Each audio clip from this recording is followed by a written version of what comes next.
itong latest na nangyari is just too much, no? Itong kasal na to, I don't want to dwell, I hope you will respect that, on the wedding too much. Okay. Because I don't want to steal the joy of the newly married couple. This is supposed to be the happiest day of their life.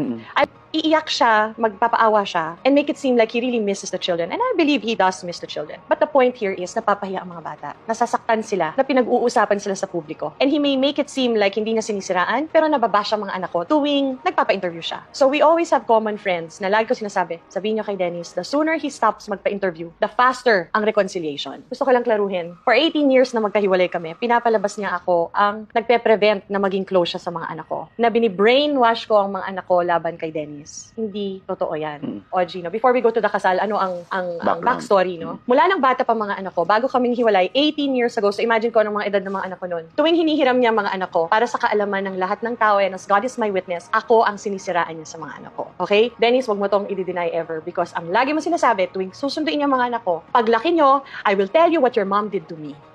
Paglaki nyo, all the time. And my children are protective of me, Oji. Because ito ang hindi ko maintindihan. Ayaw mong maging tatay nila. He never fought for joint custody. Never niyang hinihiram for sleepover sa mga anak ko. Simula nung bata sila. Gusto mo ako ang magpaaral. Ako ang financially 100% was me. For 18 years, Oji. Pero gusto mo ko siraan sa mga anak mo. So what did you want to happen? Umuwi sila sa bahay ko. Ako ang magpalaki pero galit sila sa nanay nila. Diba?